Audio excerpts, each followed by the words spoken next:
kementerian terkait yang akan menghapus ojek online dari penerima subsidi BBM, mohon disampaikan, ini Bapak dari Kementerian BUMN kiranya dapat mengusulkan juga, dikaji ulang lah ya, karena pengemudi ojek online adalah pekerja sektor informal yang termasuk kategori rentan.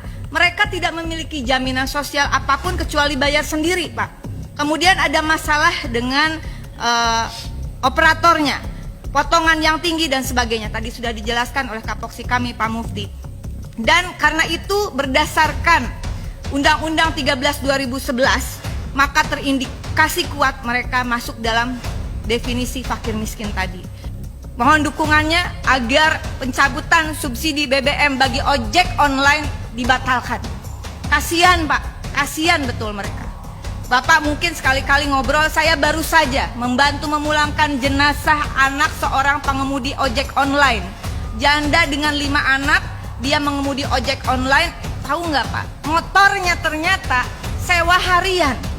Anaknya terpaksa akhirnya kena online scamming ke Kamboja. Banyak yang seperti ini Pak. Bagaimana ternyata ojol hari ini mereka sudah terdesak.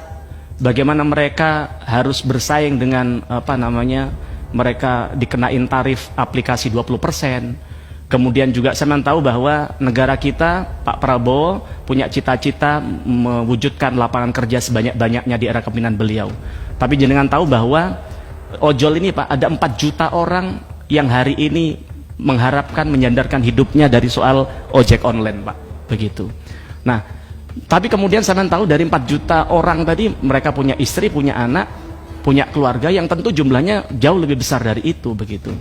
Tapi kemudian kalau subsidi ini kemudian dicabut, rakyat kita, masyarakat kita, kemudian ojol tidak bisa mengakses pertalite itu dengan mudah seperti transportasi umum yang lain, ya mereka pada saatnya akan mati juga, begitu Pak. Tapi bagaimana tugas Pertamina ke depan adalah mewujudkan, menghadirkan energi yang mudah dan murah bagi rakyat.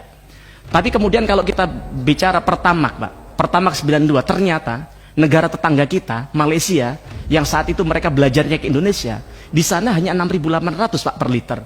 Tapi jenengan tahu di kita rata-rata di tahun 2024 harganya 12.500, walaupun hari ini 12.100. Tapi coba saya kalkulasi rata-rata 12.500. Artinya apa? Harganya jauh lebih murah 50% dibandingkan Petronas Malaysia, begitu.